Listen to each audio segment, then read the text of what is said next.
I can't see anything. Oh, okay. Oh, that's right. You're I'm a calling. So. You're supposed to have eyes in your head. Well, I'm back in Stone Age. In the back of your head, Craig. Yeah.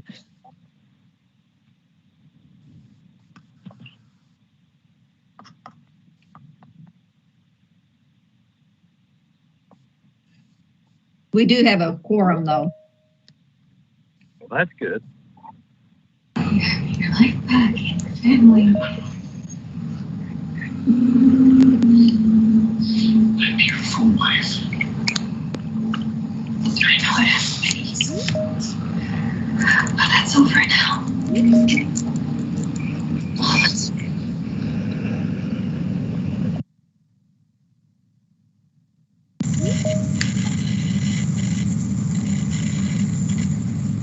Just so you all know, I have muted everyone for right now. If you want to speak, you'll need to unmute.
Carla, do we know if Chair Brock has joined us? Yes, Craig is on. Chair Brock is here. And I'm just ready. Did we know if Wendy's joined us? This is she. All right. So are we ready to go? I'm waiting on Carla to give me I would say, I think we can go ahead and go. Right. All right. Well, I guess it's just a little past 1:30, and I will call the meeting to order. So we have a confirmation of a quorum. Yes, we do have a quorum, and the press has been notified of the meeting. All right. So I guess let's move on to attendees introduction. So I can't see. I want to apologize in advance here because I'm a call-in only. I'm driving. All good. Is now joining. So I really don't know how to tell everybody to go about introducing themselves here without just jumping in all at once. So, but we'll let everybody just start in and introduce themselves, whoever's on the call. My name again is Craig Brock. I'm the chair of this committee at this time, and I'm the executive director down at Bell Whitley Community Action Agency in Pineville. So moving on, whoever's on the call, just start introducing yourself best you can. Dave Crayer, People's Self-Help Housing. and I represent the rural nonprofits and also secretary of the Housing Policy Advisory Committee. Hi, this is David Allgood with the Center for Accessible Living. I'm a proxy for Susan Tharp. Hi, this is Lona Brewer. I'm proxy for Secretary Goodman of the Energy and Environment Cabinet.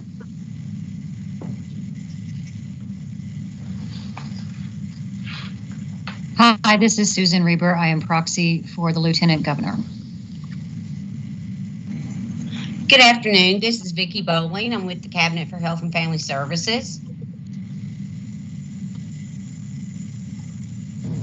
Hi, this is Becky Rohrig. I'm with River City Housing in Louisville. I represent urban nonprofit developers. I'm Dean Lloyd with the Kentucky Transportation Cabinet. Hi, this is Bev Merrill. I'm from Welcome House up in Covington, and I'm the nonprofit representative and the vice chair. Hi, this is Cassie Hudson, Executive Director of Partnership Housing.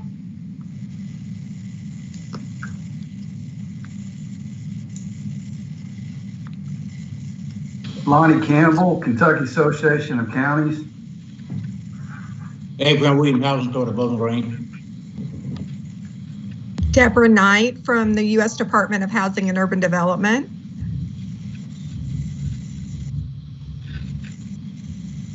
Wilma Kelly with Fayetteville Housing and Development Corporation. I represent the advocate for economically diverse rural housing. Good afternoon, everyone. This is Benjamin Siegel. I'm General Counsel for the Department of Housing, Buildings, and Construction. Here's a proxy for Commissioner Rick Rand. This is Scott McReynolds with the Housing Development Alliance.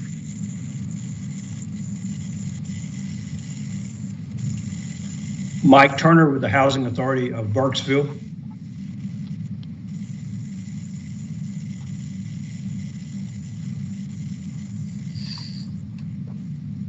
This is Adrienne Bush with the Homeless and Housing Coalition of Kentucky.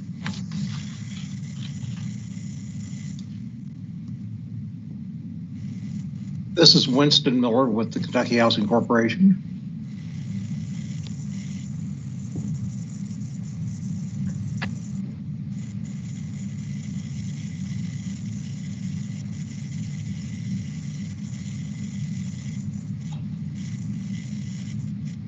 Did that get everybody? There's a silence there. Ann Anderson. I'm a resident at Willie C. Plaza, a part of Louisville Metro Housing.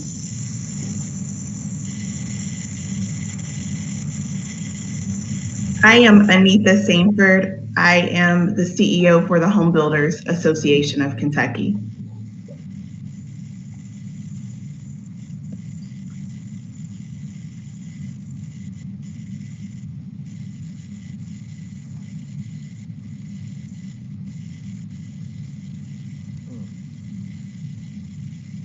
Well, I'll introduce myself. I'm Wendy Smith with Kentucky Housing Corporation. I'm Carla Hale with Kentucky Housing Corporation.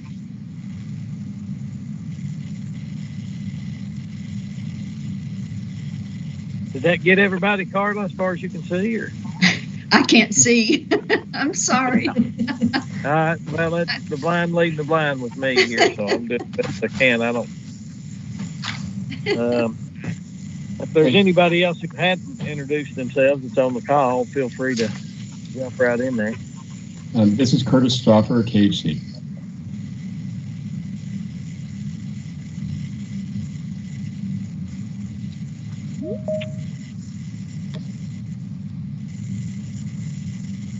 All right. Well, I guess that does it. Like I say, I don't really have any way of knowing, but it went a lot better than I thought it would. Is now joining. We just have one person admitted, Craig. Yeah. Okay. All right. Who was that? Somebody just joined us there?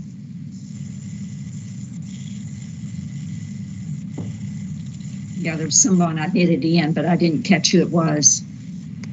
Okay. It might be Kelly. It might be Kelly Reynolds, who is with KHC. Is that you, Kelly?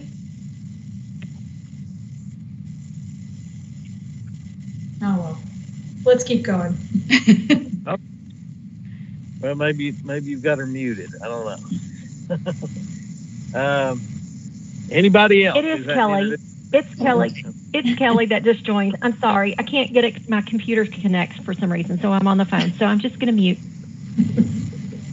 All right, Kelly Reynolds. Yep. All right. Anyone else that we missed?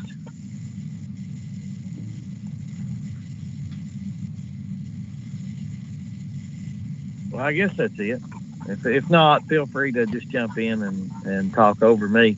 Like I say, it went a lot better than I had envisioned. I guess I saw everybody talking over each other, and it was just going to be complete mumbo jumbo, but it didn't work that way. So it worked out really good. So how about public participation? Do we have any? We've been notified of anything there? Do we have anybody on the line? No one is notified. No one did. Craig has notified us of any public participation. Okay, moving on then to administrative items. I'd like to welcome and introduce Anita Sanford. She did briefly introduce herself there, but I have a bio here for Anita Sanford, CEO, Vice President of Home Builders Association of Kentucky, statewide trade organization comprised of 5,000 member companies representing the housing and construction industry. Anita is an accomplished professional with over 19 years of progressive experience in government relations, association management, specifically in the real estate industry.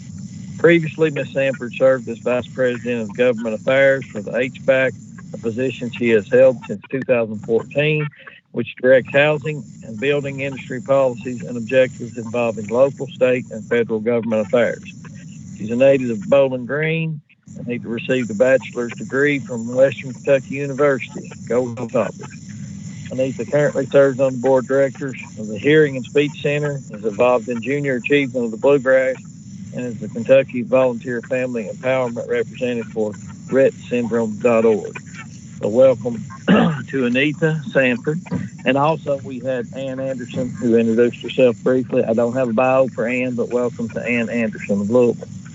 So welcome and appreciate you guys being newest members here. And as far as an updated member list, do we have anyone or anything else that needs to be added to the member list? Craig, an updated list was included in everybody's packet, thanks to Carla.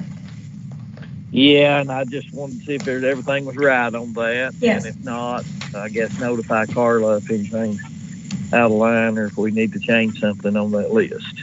Sounds good. All right. Otherwise, we can move on to item number 3 here, consideration approval of minutes of meeting held January 26, 2021. When you make a motion to accept the minutes, please state your name and as with a second as well, so we'll know who's making that motion. Sometimes it's hard to tell over the phone here. So do we have a motion to approve the minutes of the meeting held? This is Becky Rohrig with River City Housing. I'll move to approve the minutes. All right, thank you. This is Wilma Kelly, Available Housing. I'll second it. All right, thank you, Wilma. All in favor of accepting approving the minutes as read there, as held, say aye. Aye. Aye. Aye. Aye. Any opposed? Any opposed? No. Phyllis is now joining. That's there, but hearing none, minutes approved. And moving right on to the item number 4 here, the mission moment, and that is Abraham Williams and Mike Turner. Right, this is Abraham Williams. We have a small presentation of some of the programs that we do here at the Housing Authority of Bowling Green. We've been pretty successful. Housing Authority of the Year several times, CERT leader. And I have Ms. Katie Miller who will present our program. Thank you so much.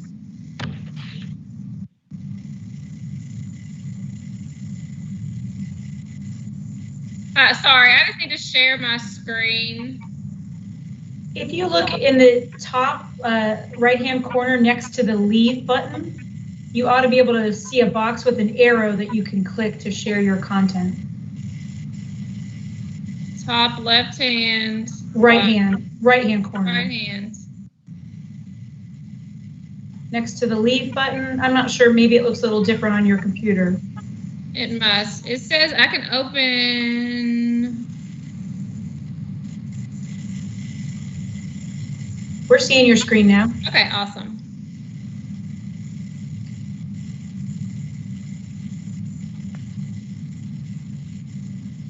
Okay, so I will start off. I'm Katie Miller. I am the Special Projects Director at the Housing Authority of Bowling Green. And Mr. Williams has asked that I share a few of the programs that we offer here.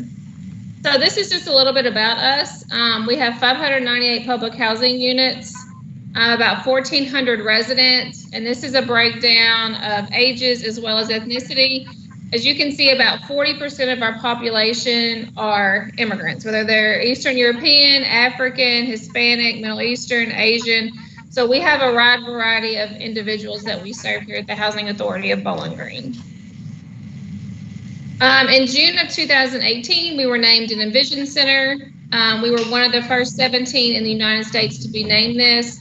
And Envision Center's purpose are like centralized hubs that provide resources and support for people to excel. They have 4 main pillars, which are health and wellness, character and leadership, educational advancement, and economic empowerment. So we have a multitude of programs that meets these 4 pillars. So for our youth programs, we have 1 large learning center that's about 10,000 square feet. This kind of started in 1996. We really started in a 3-bedroom unit. One of our developments, the principal that those kids served said that his kids can't learn and they were holding her school back. So he said, fine, I'll take that into action. So he created an after school program. And that has grown, and now we have a 10,000 square foot facility that has classroom space, a commercial kitchen, 2 computer labs, as well as desktop computers, and 2 libraries in that main learning center. And the picture's up there at the top. We currently have 2 locations. One is at Bryant Way, which is another development that's a little farther out from where many of our other developments are. We provide tutoring, homework assistance, and educational enrichment activities. We focus on math, reading, and science. We serve about 220 students a year. We mainly use Western Kentucky University students who are tutors, and they also have a program called America Reads, where it's a federal work study program, and Western pays them, and we just provide the site. And that has been beneficial, very beneficial to our program, because we don't incur the cost of having those tutors on site. We also have a teen club that meets on Mondays and Thursdays, and they focus on college and career readiness, whether that be filling the FAFSA, scholarship applications. If they have certain interest, if they're interested in, hey, being culinary artists, then we kind of steer them, help them with those programs to find out what high school courses they should be taking to do that. Our summer program runs 8 to 5 daily. It's a 7-week program, and we serve kindergarten through 12th grade. We continue to focus on the core curriculum. We also have a master level teacher that comes and helps our students who are on lower levels, who aren't reading at their current grade level. She focuses with them one-on-one to help bring them up to level. We do middle and high school career exploration. And then we also, pre-COVID, we had a China Bridge program where we would send 7 students to China each year. And the students raised their own money to go to China. We sold raffle tickets, we had barbecue dinners, silent auction, yard sales, whatever they needed to do, but we would send students to China each year. That is funded, we receive a United Way grant, and we also receive our payment in lieu of taxes, as well as we have an annual roast each year where we roast a community member. New programs we have started, it's called Power G. It's police officers with Empowered Responsible Girls. This is a partnership we created with the Bowling Green Police Department. Their female officers come over and work with our middle school and high school girls one-on-one. It was one of those things, many times youth would see a police officer come to their door, they would assume somebody was in trouble, they were taking mama or daddy, somebody, they were being removed from the house. This has created a positive relationship with our girls, with the police officers. So it's been an exceptional program, and the girls will call police officers if they're having issues or problems. They just need somebody to talk to. So they've really created that strong bond.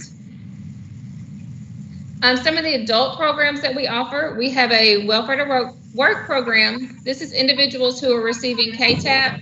So instead of receiving their monthly paycheck each month, they come on site. They work 32 hours a week, and on Fridays they get job and life skills training.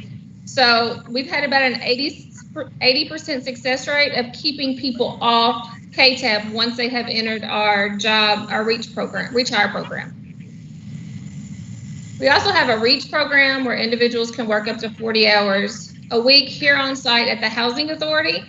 They can work in the cabinet shop, maintenance, receptionist. So we provide our residents with on-hand job training programs. Our homeownership program, we provide pre-purchase, post-purchase, as well as budget and credit counseling on site here at the Housing Authority. We also have a family self-sufficiency program that targets just 50 public housing residents, and she helps with education. They're having issues with childcare, home ownership, and a wonderful benefit of this program is they receive an escrow account. So if their rent is to increase, that increase goes into an escrow account for them, and they can use that to start a small business, go back to school, or use it for a home purchase.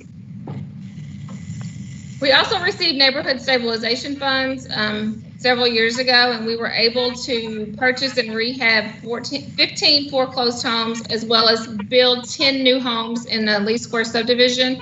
These were all sold to low to moderate income home buyers, and the top picture kind of shows one of the houses that we built in our Lee Square neighborhood.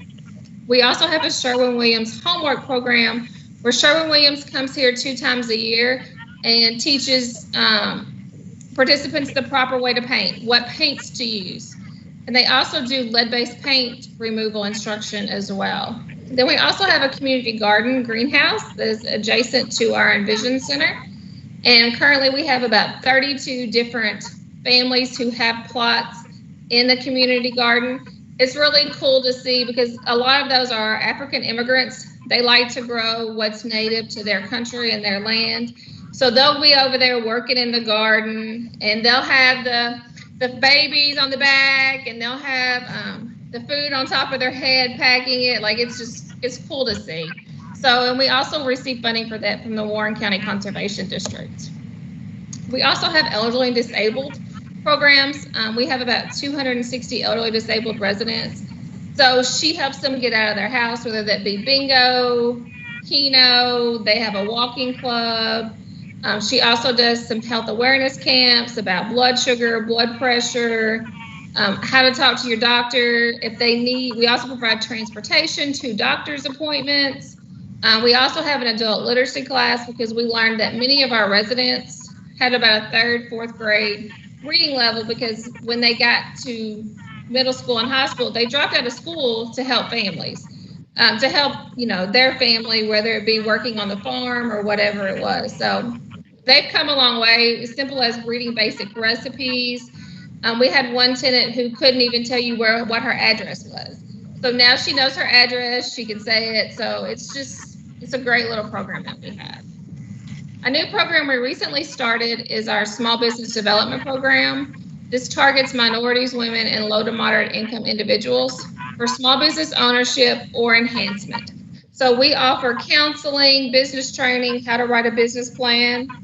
Some of these participants also work with WKU's entrepreneurship program, and they're also eligible for microloans of up to $10,000 through this board. So we've also built relationship with local banks, so we can send those to the banks to make the loan for part of the bank's CRA. So we've done about 8 loans to date, equaling, I think, $75,000. So it's been a really beneficial program to help low to moderate income minorities and women start small businesses. We also have a mobile grocery. This kind of started, we did not have a grocery store in our main development. It was listed as a food desert by the USDA. So we thought the best way to do this is we'll just put a grocery store on wheels. So Warren County Public Schools donated a bus. We painted it, we refurbished it. There's the picture of what the bus, we have a freezer and a cooler, refrigerator on the bus. So we offer a variety of different things from milk to bananas to whatever you name. We've got about 135 different things on the bus. And we recently did start accepting EBT, so that's been very beneficial to the Housing Authority as well as other low-income neighborhoods in the Warren County area, because we make about 30 stops a week. Some of the other programs we have a licensed daycare on site. We do offer ESL classes. We have a clothing bank where individuals, if they have a job interview or their kids are going back to school and they need clothes, we open that up to them. We have a Section 202 project, which is 36 one-bedroom low-income apartments. We also just finished constructing 20 new affordable housing units. These are rental, and the picture's kind of up in the top picture. So we've got 4 2-bedrooms and 16 one-bedroom units that we rent to individuals who are 55 and older. And we're currently working on a small business development center to go along with our pop-up program.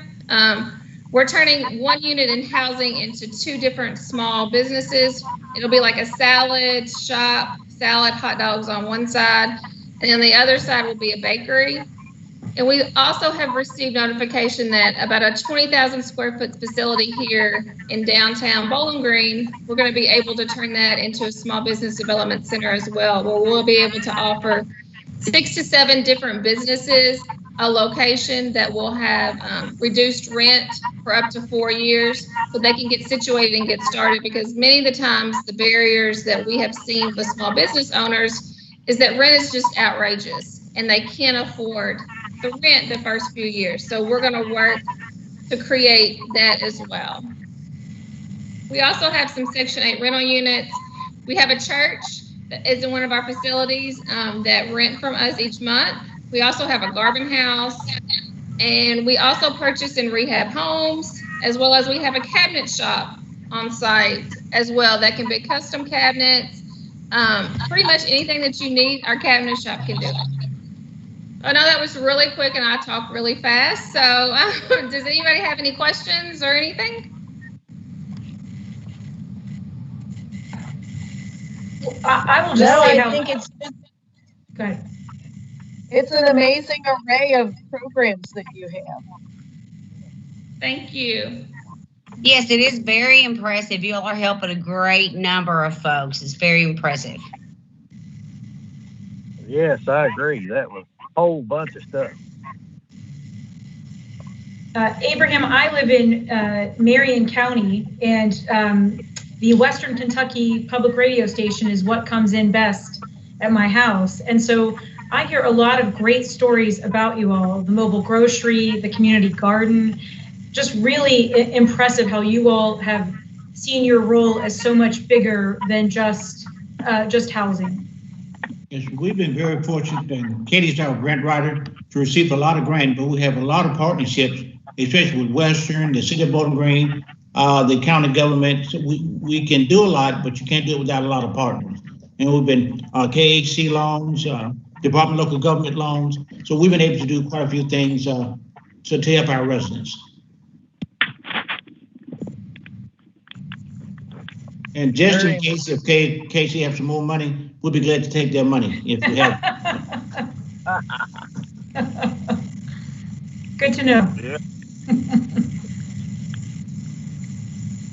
Anybody got any questions about that impressive list of services that Abraham and his folks provide? If not, next up, Terrence Sullivan was supposed to be giving us an overview of fair housing, but think something came up and he's unable to do that today. So we'll skip on down to item 6, weatherization program. And I think Wendy might be going to say something about the HPAC serving as a policy advisory committee. You want to talk about that? If it's okay, Craig, I'm going to let Kelly Reynolds give a program update first, and then we'll talk about that. I'm flipping it. You got it right, but I'm just flipping it. Perfect. Okay, sorry. It's a little challenging when you call in by the phone to unmute yourself, but that's okay. I will be very quick with this program update. In our last meeting, we talked about weatherization and using HPAC as our policy advisory committee, and Wendy's going to talk a little bit about that when I finish. But we have a Department of Energy state plan due next week. It's in pre-review with our project officer right now. We had a public hearing over the state plan on April 15th. The state plan is basically the same thing it was last year. We have very few changes, but we did highlight those changes in the public hearing, and I'll highlight what those changes are for you. They were great changes.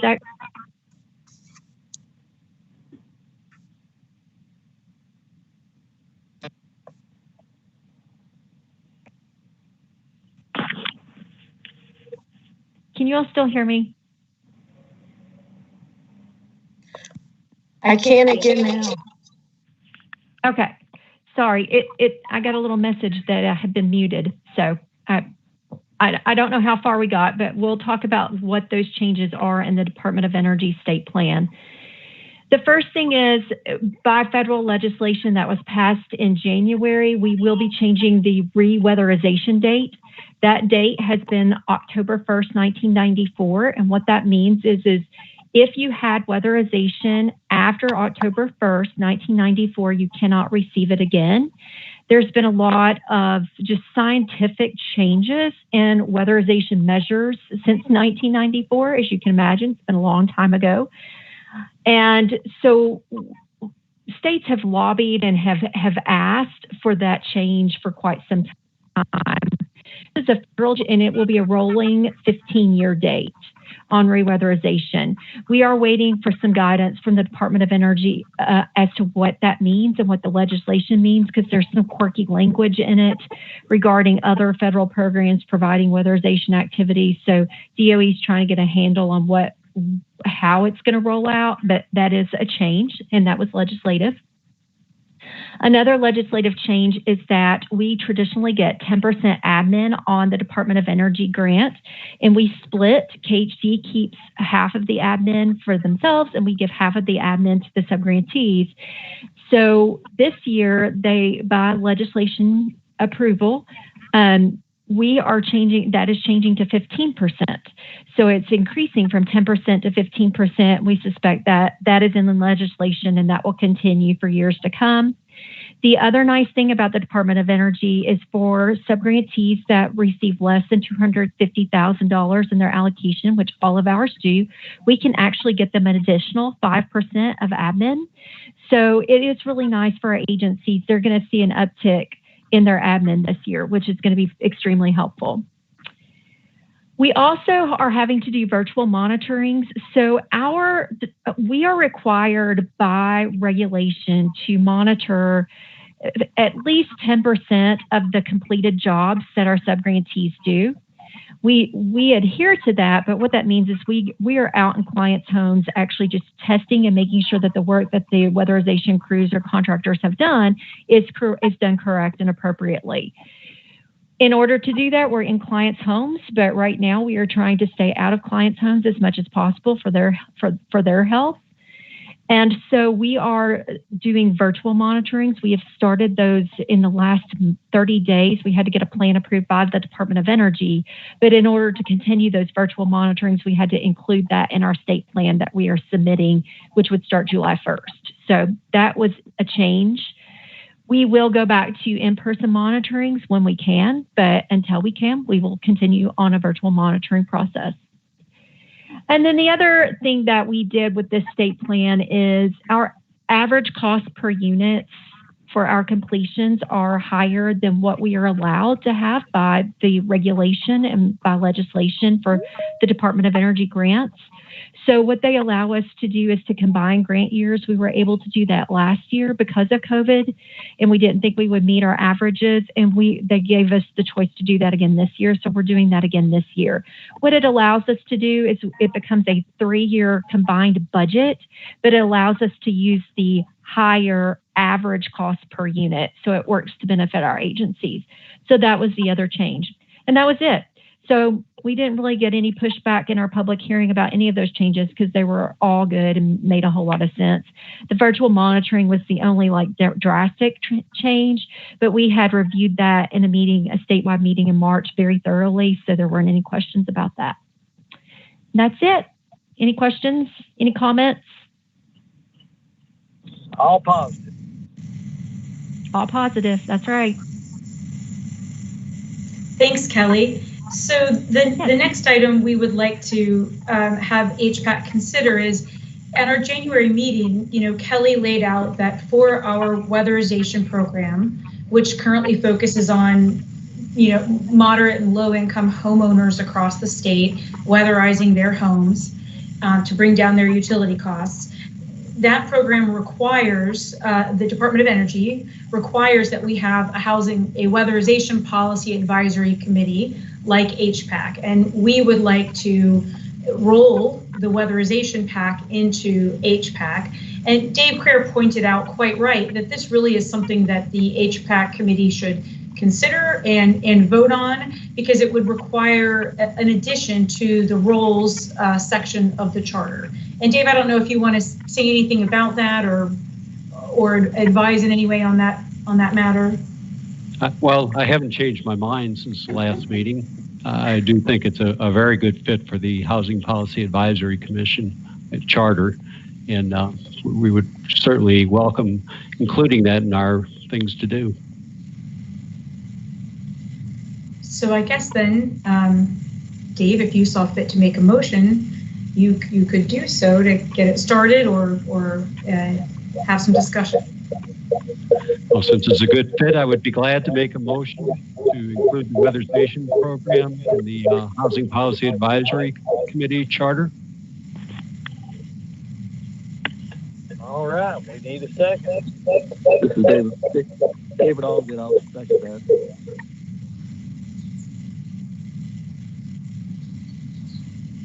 So we have a motion and a second. I guess we need everybody in favor to vote to say aye. Aye. Aye. Who seconded? I had some echo going on my end here. Yeah, me too. David Allgood. Oh, David. Okay, thanks. David and David. Okay. Thank you. Okay, so we got a motion, a second. We got a bunch of ayes. Do we have any nays?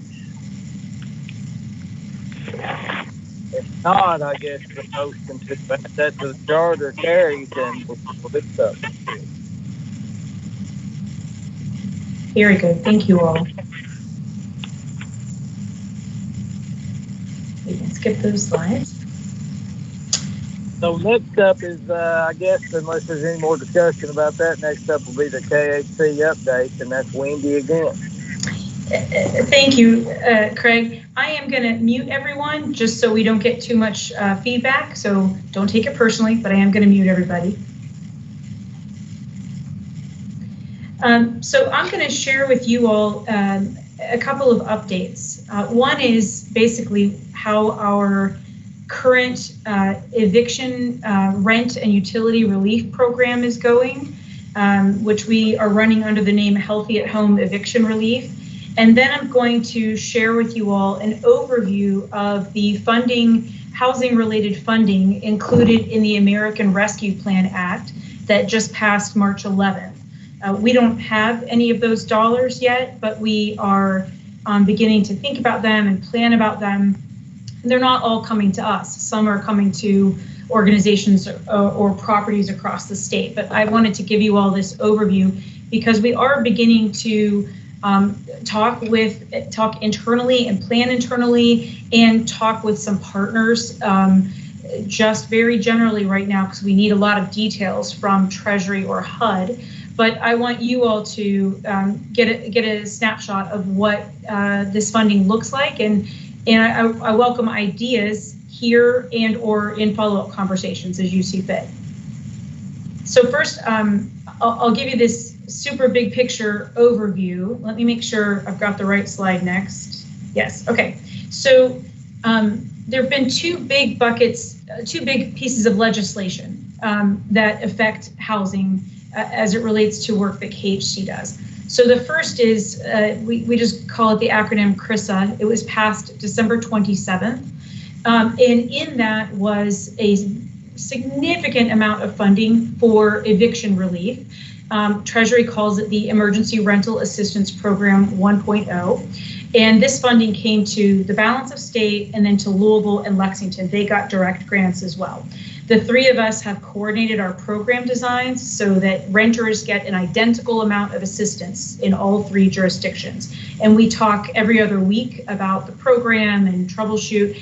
Some of our program documents are even the same on the back end. The application process is different among the three of us, but again, the assistance and the program design is the same, and that's very intentional. So that is rent and utility relief. And I'll talk about our program, Healthy at Home, in just a minute, but that again will be a very similar program across Louisville, Lexington, and the rest of the state. So that was passed in December. We are currently using those funds.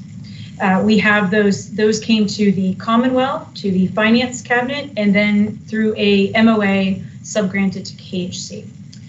So under the American Rescue Plan Act, there are 4 buckets of funding that will come to KHC, not to KHC exclusively, but we will be a significant administrator. I'm going to go over these in more detail, so I'm going to give you the really high level and then keep going, and we will revisit this table at the end of my presentation. So we are going to get another tranche of emergency rental assistance. Treasury is calling that 2.0. As you can see, for the overall state, it's just under $235 million. And then there will be a program akin to that for homeowners, to help homeowners who are risking foreclosure, who are behind on their mortgage, behind on taxes, insurance, that kind of stuff, to help them stay in their homes. We can also, with that, help with utilities for homeowners, which we know is a need because we have had a lot of homeowners try to apply through the Healthy at Home eviction relief, which is only for renters. So that's the Homeowner Assistance Fund. The next one is just a phenomenal amount of the increased dollars in a program we already administer called the Home Program, but these are specifically earmarked to house people at risk of or experiencing homelessness. So a very unique use for these funds, and we can do rent assistance. We could do conversion of hotel motels into very small apartments or non-congregate shelter. We can fund services, although that's not something we've ever been allowed to do with this money. So we're awaiting a lot more information from HUD about that. And we can also fund operating grants with this money for nonprofits linked with the activities that we're funding. We need a lot more information, and HUD has said they might get us a memo in like August, July or August, and then we might not get full guidance until this fall. So we are eager to know more about that. And as you can see, there are other localities also getting that home funding. Those are entities that already get these dollars, but they're getting an extra allocation of these dollars for a very specific use. And then lastly, we and other public housing authorities across the state that administer housing choice vouchers or Section 8 vouchers, as most people know them, will be getting a new allocation of additional vouchers for people at risk of homelessness or experiencing homelessness. So this is, we don't know any details about this yet, how many vouchers it could be. We do know that they will only last for a certain period of time, And then whoever the last family or household is that's using those vouchers, probably it's at the end of September 23, whoever's using that is the last family or household to use that voucher. And once they are no longer utilizing it, we will not be able to reissue the voucher. Again, we are awaiting a lot more detail on this. HUD has not said, is every public housing authority that administers HCV programs, are we all going to get some of these? Is it some? We don't know any details yet. Okay, so just to go back to that first column, the Treasury Emergency Rent Assistance 1.0, which passed December 27th. This funding, again, came to us in Louisville and Lexington. All three of us are doing this as lump sum payments to landlords and or utilities. Folks can apply for one or the other or both. And we will cover up to 12 months of arrears going back to April 1 of 2020 and 3 months of future rent and or utility costs. So everyone who gets help with arrears will also get 3 forward months of help. Abraham may be interested to know, public housing authorities can apply for this if you have tenants who are not paying the tenant portion of their rent and they're in arrears. You and that tenant can apply and we can cover their arrears if they're behind. We have had a number of public housing authorities indicate that their receivables are growing, that folks owe them rent. Even if it's modest rent, it's money that the public housing authority needs. So again, KHC is administering this on behalf of the Commonwealth as the Healthy at Home Eviction Relief Program. It is important that you all know we expect to have enough money to help all eligible applicants that get us a complete application. We don't expect to run out of the funds before we've been able to help most any household that needs the help. They do have to be eligible, of course, and all of that is on our website. I'll give you just a few bits of information about how we're doing so far. So again, that legislation passed December 27th. We launched our online application February 15th. We were one of only 6 states to launch that early. There are still quite a few states that have not begun taking applications for this program yet. We have onboarded 70 plus staff to work this. We, so far as of this morning, have received over 11,200 applications. About 9,100 of them are complete or complete-ish. We often have to do a lot of legwork to get all of the documentation required. Most of our applicants, more than 80%, earn half of area median income or less. So we are really seeing the predominant number and amount of assistance payments going to lower income Kentuckians, which is the goal. That's a good thing. Right now we have over $28 million in assistance requested. We haven't paid it all out. We've only processed $9 million so far. So as you can see, we have a backlog. But we are starting to see our productivity grow. So we are hopeful that we're going to make some leaps in productivity and really get caught up on our backlog. But again, while we're backlogged, we do not expect to run out of funding. So that's, hang in there if you're waiting on a payment from us. This is just the application website. If you Google Healthy at Home Eviction Relief, you'll find it. It is kyhherf.gov. In the PDF that I sent out to everyone, this is one of the slides, and there are links to the program flyers. If you do want to print those out or email those to folks, we have English and Spanish versions of the flyers. So I encourage you all to get the word out if you know someone who you think might need help with rent or utilities. Again, this program is only for renters. We do expect to be rolling out a program for homeowners in the coming months. We're waiting on a lot of guidance from Treasury about that program. Okay, so now on to the American Rescue Plan Act, which was just passed March 11th. So I gave you all this overview of the programs that we think KHC will administer along with some other grantees in the state. There are also 2 other areas where funding will be coming to Kentucky. Housing counseling organizations will be getting grants, and then USDA RD rental properties and homeowners with loans with the USDA, there's some special assistance coming for them. So again, we're getting a second tranche of this emergency rent assistance. It is very similar to the first bucket of funding, but it has some additional flexibilities that are making us really think about deploying it quite differently. So we can do rent and utility assistance. We can do housing stability services. We can serve folks up to 80% of area median income.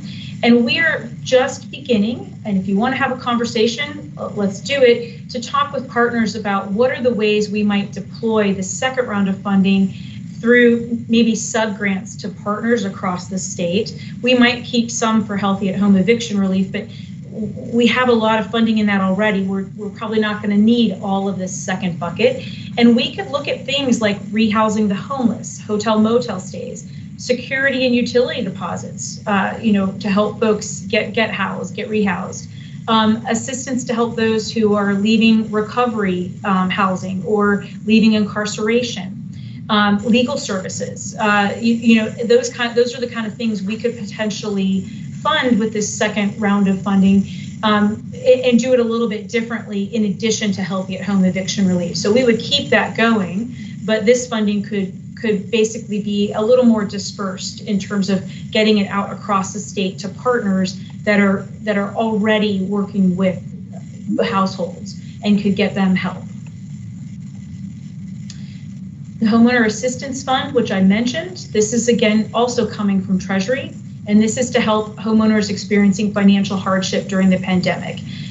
It can go up to 150% of area median income, but we really have to target most of the funds to households at median income and those that are socially or economically disadvantaged.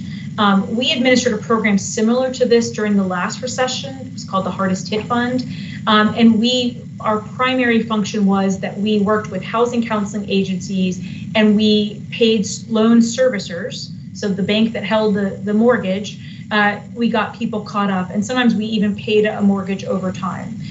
This funding can do the same thing. It even has a little more flexibility. So we are right now really trying to understand what we're allowed to do, how we're allowed to do it. Lots more detail needed on this. And then I mentioned that we are getting a significant increase. So we're getting almost $52 million in home dollars. We usually get about 12 or 13 million in a program year. We are still getting our regular program year funding. This is on top of that. So it's unprecedented, and not just in the amount, but in the earmarking to house and give services to people at risk of or experiencing homelessness. It's really unique. We can use it for rent assistance, to develop permanent housing, to fund supportive services, to buy and develop non-congregate shelters, and to do operating grants. So it's really unique. We've never had this much of this kind of funding. And it will require internal coordination with some KHC departments and some external coordination with our homelessness shelter and service providers across our continuum of care, which is 118 counties. And then again, I mentioned that we and other public housing authorities will be getting more Section 8 housing choice vouchers to house the homeless or people who are at risk of homelessness. Again, we don't have a lot of detail about this. HUD has not released any specifics about what this might look like. But we are eager to do this because we already have a program to house the homeless who are also disabled through special vouchers. And so we built a partnership with our continuum of care, and this would expand that. And then other funding that's not likely to come to KHC is there's going to be funding for housing counseling. This is expected to go to NeighborWorks America, which is a national organization, and then they would do sub-grants out across the country. And it would be anything from helping people who are facing eviction, in mortgage default, have lost income, homelessness. It could really be a broad range of housing counseling. and then some USDA directed assistance to help multifamily properties, so rural development multifamily properties that have lost rent income and need help, and home loan borrowers who have a USDA home loan can get some loan modifications so that they don't go into foreclosure. So that's a lot. And so the table I showed you in the beginning is a recap of all of those programs that we expect to administer some portion of or all of. I want to emphasize that we don't have any of this funding yet, and we are awaiting. We've been really impressed with Treasury. They have been just really hands-on, really communicative, but they are literally laying the tracks as the train is, right up against them. So we are awaiting a lot of guidance. But I felt like this was a committee that ought to kind of have a sense of how big this is. It's probably a once in a career occurrence for me that we might face that our constraining challenge might not be money for the next several years. It might be capacity, the ability for us, for our partners to get ready for and utilize these funds, but do it in a way that when the money goes away, it doesn't break us or, cripple us, that we really do it intentionally and thoughtfully. And my goal would be that we use these funds to help folks with immediate pandemic related emergencies, but also maybe to address things that have always been problems. That have always been underfunded. So it's an amazing opportunity. Everybody keeps saying it's a good problem to have. It's still a problem that we have to think about how we get this capacity, but it's a pretty unique thing for us as an affordable housing community to work on. And I'll stop there. If anybody has questions, if you have really detailed ideas, maybe we should make a time to talk separately. But if anybody wants to ask questions, I'm open to that.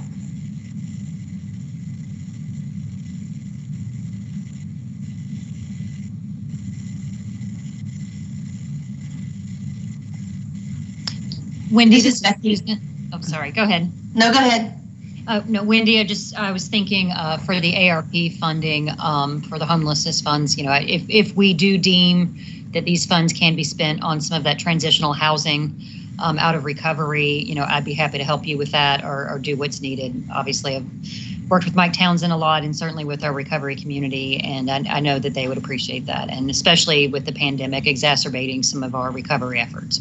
Well, Susan, I'm giving a version of this at 3 o'clock today to the recovery centers. So, yeah, I really want them. I'd like their thoughts about how we help people who are exiting, be stable when they exit recovery housing.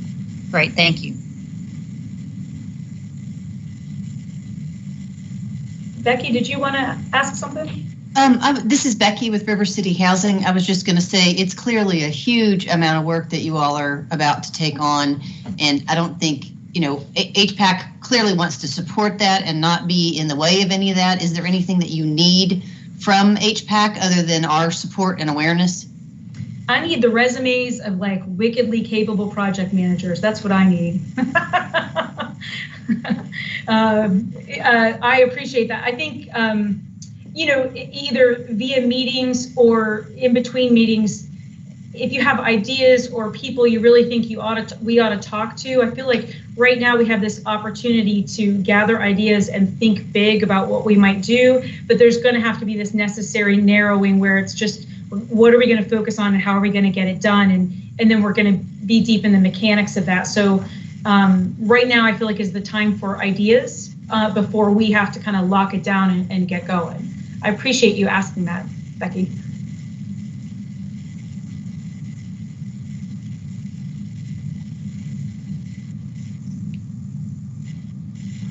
Thank you all.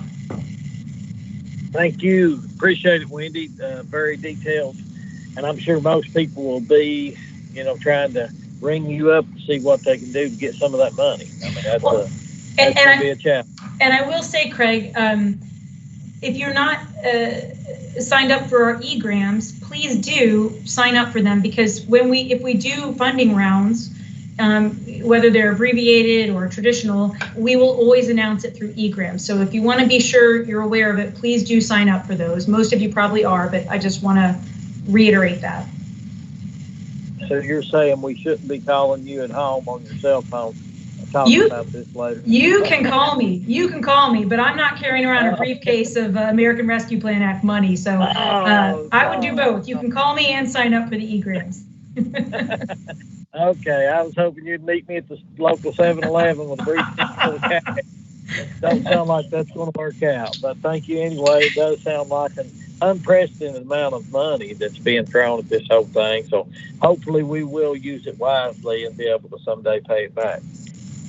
If there is no more questions about that, moving on to next item on the agenda would be informational items or announcements. Does anybody have anything they need to announce or any information we need to know about?